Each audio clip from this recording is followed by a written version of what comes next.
Oi, gente. Hoje a gente vai conversar sobre o Bohemian Rhapsody e a reação homofóbica de parte do público que foi assistir o filme e uma outra parte do público está denunciando. Eu vou colocar inclusive links na descrição, porque vocês podem conferir isso daí. Isso me fez pensar sobre o impacto da eleição sobre a questão da homofobia e sobre a homofobia em forma geral, né, que eu não considero que é um medo apenas dos gays, mas também um elemento fundamental de desprezo aos gays, que eu vou explicar em mais detalhes na sequência do vídeo. Se vocês chegaram agora, o canal é a Nova Máquina do Tempo, eu sou André Teixeira Jacobina. Aqui a gente conversa sobre política, ciência e filosofia, tem uma sessão de diálogos com especialistas, e no Filosofia Popular, eventualmente às sextas-feiras, eu não tenho feito toda sexta-feira, né? Eu analiso filmes e séries do ponto de vista político e filosófico. A audiência do Filosofia Popular vai ter que aumentar muito para eu fazer toda sexta-feira. Então quem gosta do Filosofia Popular, a partir do próximo vai ter que fazer muita propaganda. Porque realmente, enfim, tô precisando aí. Mas enfim, gente, vamos lá falar sobre esse episódio. Bem, o que foi que aconteceu? Durante a sessão do filme, obviamente que é um filme que trata da história do Fred Mercury, haveriam momentos que nós veríamos cenas homoafetivas, tanto de falas quanto de beijos e tal, porque quem conhece um pouquinho da trajetória da vida do Fred Mercury sabe que ele teve relacionamentos tanto com homens como com mulheres. Bem, então algumas pessoas começaram a vaiar, teve gente que disse Bolsonaro vai te pegar, e isso foi parar no Twitter e viralizou e tal, muita gente está falando sobre isso. Bem, o que é que eu penso sobre isso? É óbvio que a eleição do Bolsonaro empoderou sentimentos que já existiam na nossa sociedade. A gente não pode imaginar que não é porque o Bolsonaro disse aquela quantidade enorme de coisas homofóbicas ao longo da trajetória dele, e tem vídeos no YouTube sobre isso para quem estiver duvidando. Eu já postei alguns aí nos comentários, tem gente que duvida, então eu postei, tem vídeos no meu canal que eu postei vídeos de Bolsonaro falando sobre isso, que ele acha que deveria bater em um filho se começa a apresentar comportamento gay, deve tomar um couro, enfim, isso aí é o cúmulo do pensamento homofóbico, defender violência contra alguém simplesmente por ter uma orientação sexual diferente da sua. Enfim, esse episódio do Bohemian Rhapsody não é o único. A torcida do Atlético Mineiro deu declarações extremamente homofóbicas durante um jogo de futebol.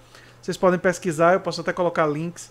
Que eles começaram a dizer algo do tipo: Bolsonaro vai te pegar para a torcida do Cruzeiro, para a torcida do rival. Insinuando que, como os torcedores de futebol gostam de fazer, que a torcida do rival é cheia de homossexuais. Aliás, as ofensas que eles acham que estão ofendendo, enfim, sempre nesses termos, né? Sempre utilizando aspectos sexuais. É muito comum esse tipo de ofensa. Algumas coisas eu queria falar para vocês.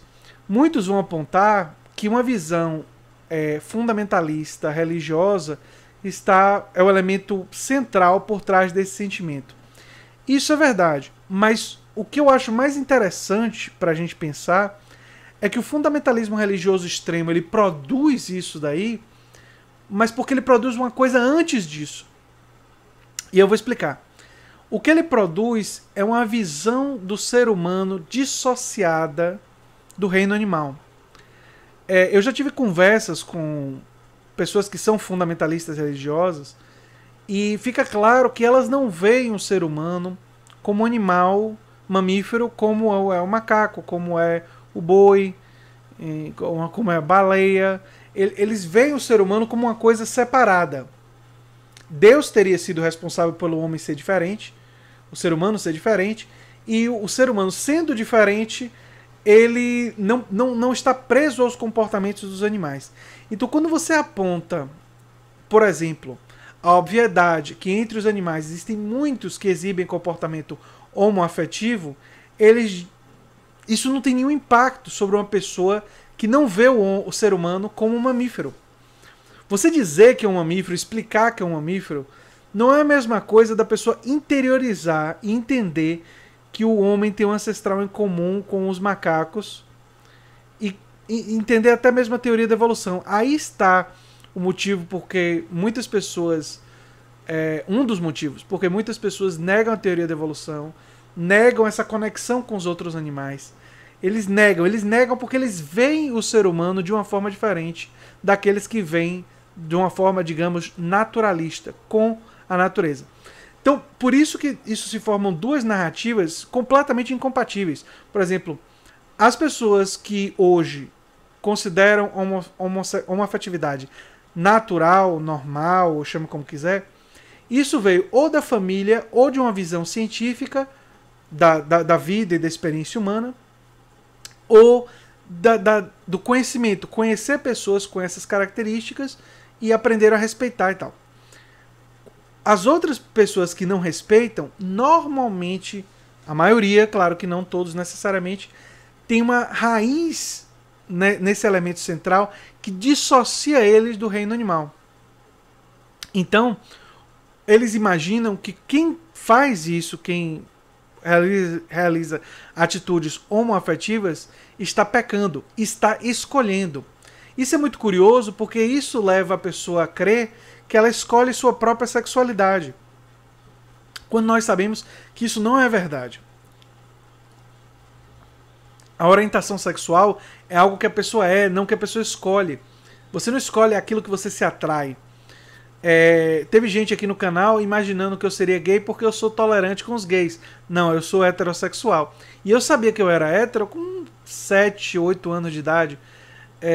Sem nem entender o que era hétero ainda, mas sabia que meninas e mulheres me atraíam, sem saber exatamente por quê. Mas sabia que atraiu.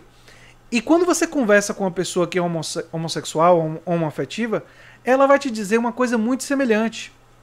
E quando você conversar com uma pessoa que é bissexual, ela vai te dizer uma coisa muito semelhante. Eu que tenho o hábito de conversar com as pessoas, já percebi isso. O que é que elas vão dizer? Que quando elas tinham entre 9, 10, 11, 12, 13, alguns no máximo com 14 anos, mas são casos mais raros, eles já percebiam que sentiam atração ou pelos dois sexos, ou pelo sexo oposto, ou pelo mesmo sexo. Então elas não escolheram. Assim como você não escolhe sua heterossexualidade, os homossexuais não escolhem sua homossexualidade ou homoafetividade. Isso, se você perceber do ponto de vista natural, como existe na natureza, existe entre os animais, isso levaria naturalmente muitas pessoas a um respeito, a uma tolerância desse tipo de comportamento. O problema é que um número muito grande de pessoas não aceita isso, não conversa com homossexuais, não quer saber. E aí me leva para a questão da ignorância ou do desconhecimento, que é muito grande no episódio que a gente está falando. As pessoas que foram para um show de Fred Mercury e reclamaram de aparecer a homoafetividade, o que é que eles estão exibindo? Uma profunda ignorância em relação à vida de Fred Mercury. Qualquer pessoa que conhece um pouco mais da vida de Fred Mercury sabe que ele teve relacionamentos com homens e com mulheres. Vamos a um outro exemplo. Quem vai num show de Roger Waters, que dedicou músicas à vida e a apresentações ao longo dos últimos 30 anos, ou até mais do que isso, a combater o fascismo e suas diferentes manifestações, o que ele chama de neofascismo. Uma pessoa que se surpreende indo a um show de Roger Waters, com ele colocar ele não e entrar nas manifestações, é uma pessoa que não sabe absolutamente nada sobre o Roger Waters.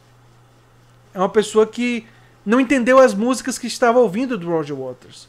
Gostava do som, do ritmo, mas não entendia a letra e não tinha nem curiosidade de entender. Não tinha interesse de entender a letra. Alguns vão dizer, não tinha obrigação.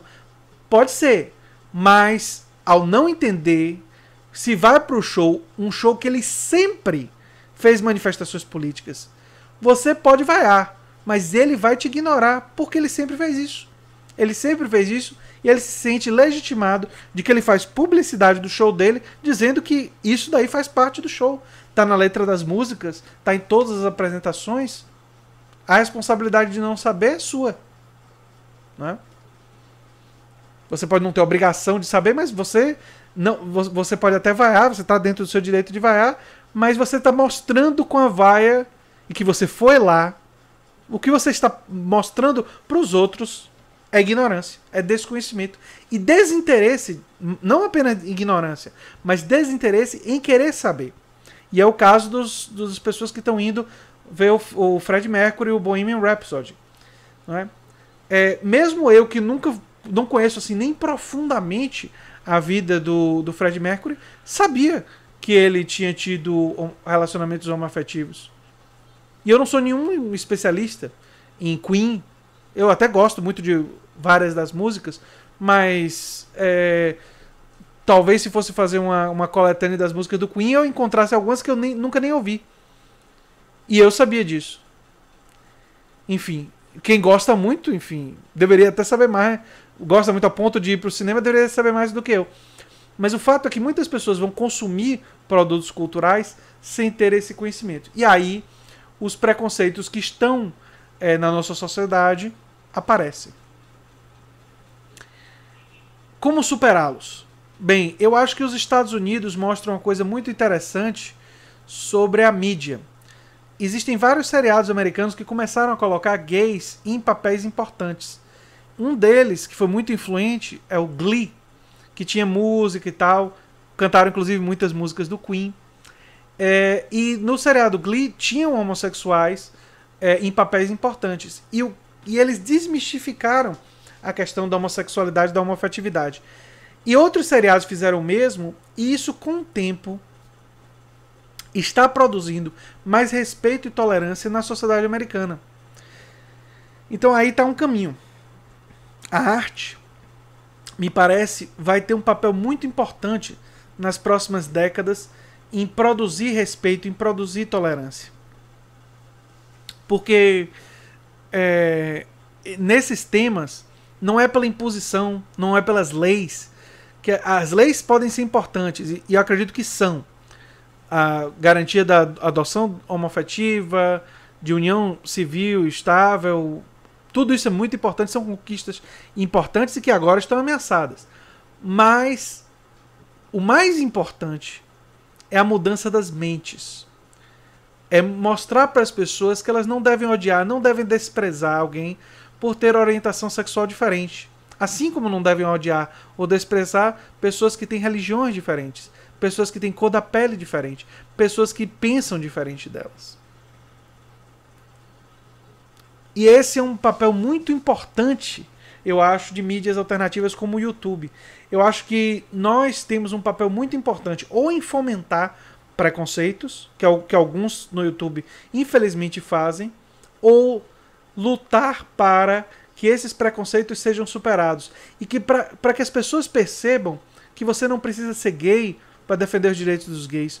Você não precisa ser mulher para defender os direitos das mulheres. Você não precisa ser pobre para defender que hajam políticas assistenciais para ajudar os pobres.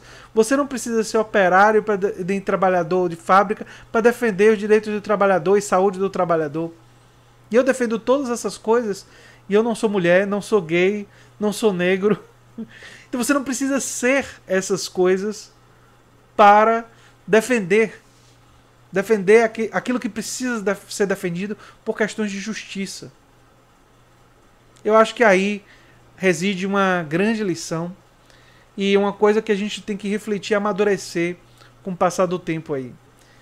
E eu sei que para muitos dos meus inscritos eu estou ensinando missa ao vigário, né? Porque muitos já sabem disso. Mas na nossa sociedade, entre nós e do nosso lado, tem muitos que não sabem. E eles podem mudar. Eu acredito nisso. Eu já vi mudanças acontecerem nas sociedades de outros países. E no nosso país, essa mudança já está acontecendo. Se nós pegarmos a década de 90 e para o momento atual, a tolerância, especialmente entre os mais jovens, aumentou muito.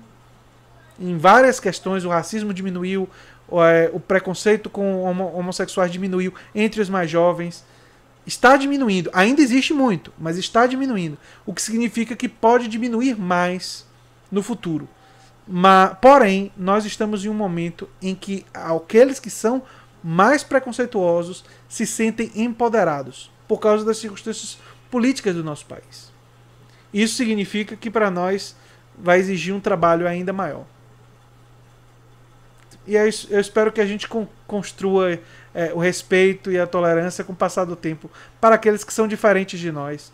Né? E a gente aprenda a respeitar e a tolerar e a não condenar pela diferença. Ver as pessoas pelo caráter que elas têm. Né? Se você quer usar alguma medida para julgar, use o caráter.